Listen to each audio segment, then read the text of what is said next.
there is a lot of fighting and arguing about the topic of Russia and the war in Ukraine. So there's another reason now to hate each other, not just because of racial topics or woke topics. Now the topic is the Ukrainian war. What is your stance on it? Should we abandon Ukraine? Should we help them actually score a big win against an actual superpower? Is that even possible?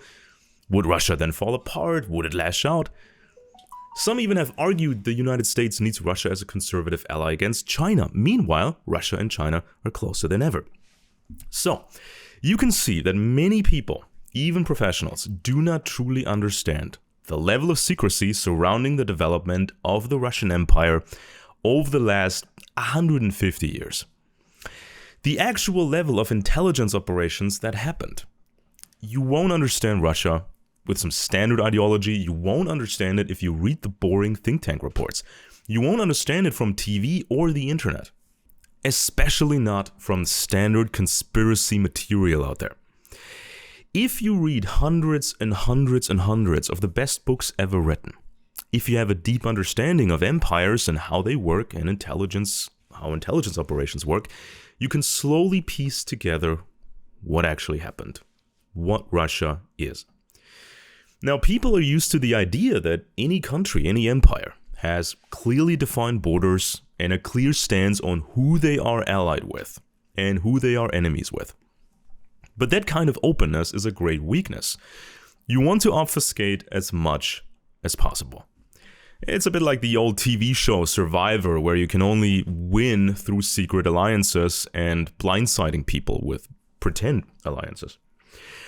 So, right before the communist revolution in Russia, the empire was falling apart because it was organized like a medieval country. There was no freedom, not much industry. And then you had a split between the czars and their family on one side, and then the regular aristocracy on the other side in Russia, who wanted to keep things as they were. Run an empire like in medieval times or even in antiquity. The czars floated different ideas to reform the empire, but could never implement them because of the opposition of the regular aristocracy. There was the idea of copying the American system.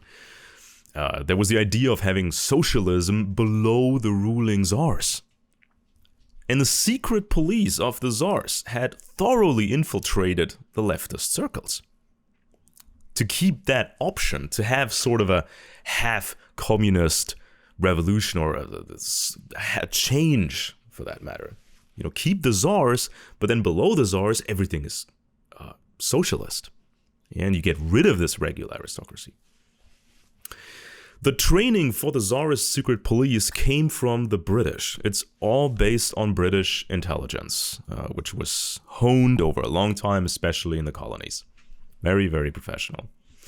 The leading British families were one and the same as the czars, and they have the roots in some German territories like Hessen, Darmstadt, Schleswig-Holstein, and so on. Now, Russia could have fallen apart, and this was a great fear in Britain and the United States. So, what to do? The answer was to remove the Tsar, pretend he got killed, remove his entire family from Russia, and initiate a revolution and a civil war to create a new unified system.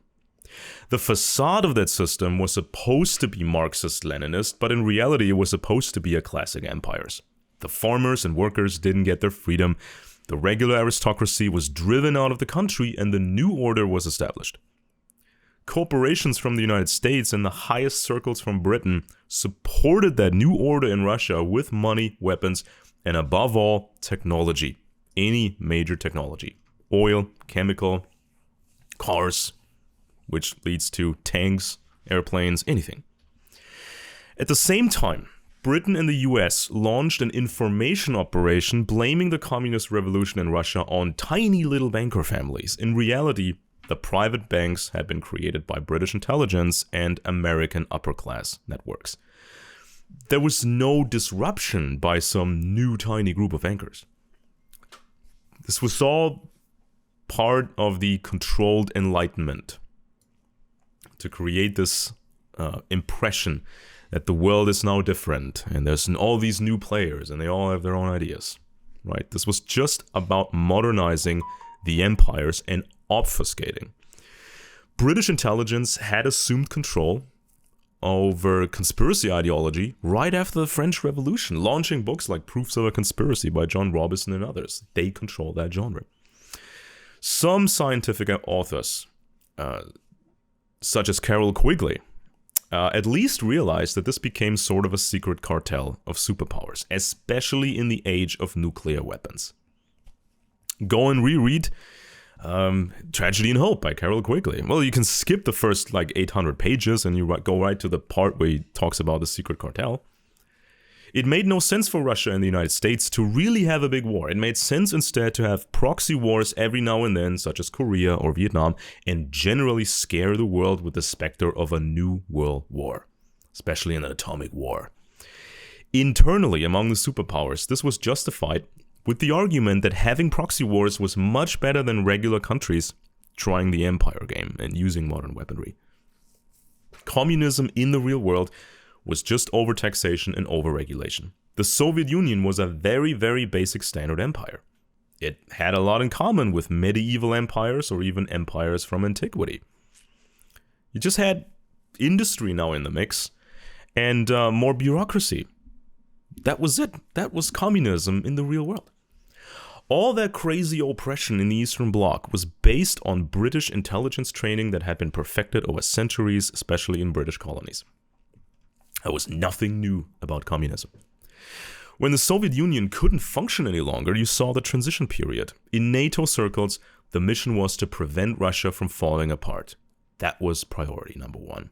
Having Russia break up into 20 different states, most of which out of control, was a nightmare scenario. Wide regions would be in flames, they said. And that's why Russia got a lot of money and access to Western markets, access to the City of London banking circles, and a lot more. The KGB created fake oligarchs just as British and American intelligence had once created the Western fake oligarchs.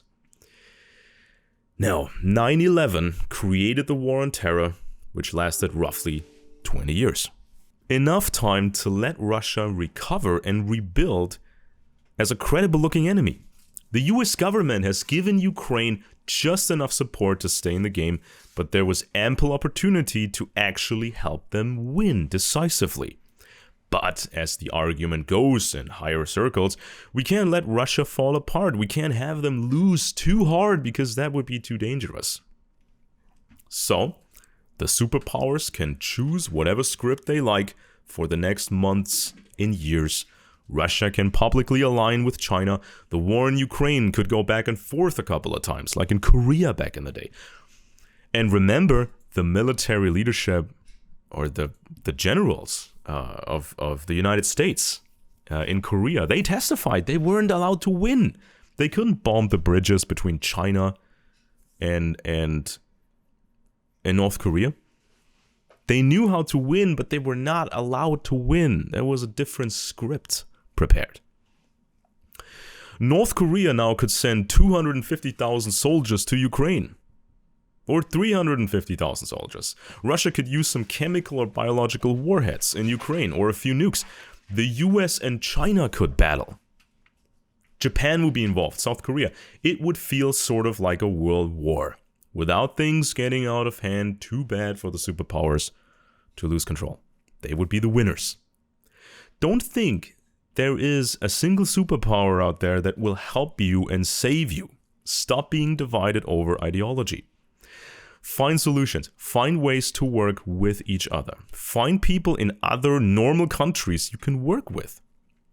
And expose the secret cartel of the superpowers.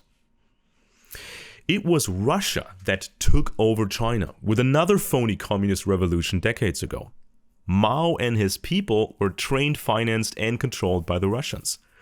China was reset to a status that reminded people of a medieval country. Then, the new rule was implemented in China. They bought more tech from the West. They created phony oligarchs at some point and phony mega corporations. And all this time, Russia and China pretended to be separate, not really liking each other. Experts from the US and elsewhere should have known and probably did know that Russia and China were one and the same thing. Still, US administrations traded with both China and Russia using excuses such as creating a counterbalance between those. We're making that one stronger to make the other one to slow down the other one. But we're trading with the other country as well to slow down the other one. It makes no sense. Why would you help two major enemies, two major competitors, especially in the atomic age? You won't find the truth about the superpowers on the internet or on TV. It's an intricate puzzle with the pieces spread over hundreds and hundreds of the best books ever written. You need to understand how modern intelligence works, and then you need to understand how older, private, aristocratic intelligence worked. Because those were the most powerful families in history. The European aristocracy that became then the Russian aristocracy, the most long-lasting dynasties ever. They've grown for more than 1,000 years, and they controlled the British Empire and the colonies. And they perfected their methods. So, be aware, if you make Russia stronger today, you will make the US government stronger. It doesn't matter if it's a Democrat or Republican administration. That's how the game works. You don't make the US government weaker by making Russia stronger. You won't win anything with Russia. Back in the day, it was the left who expected to get saved by Russia. Nowadays it's the right wing. Support Ukraine, but at the same time, dig deep what led to this and what the secret game of the superpowers really is. Most people in important functions don't understand the game. They're not all evil, they are being used. So check out candorintel.com. We're going to provide you with a lot of documentation on this to reconstruct the actual past.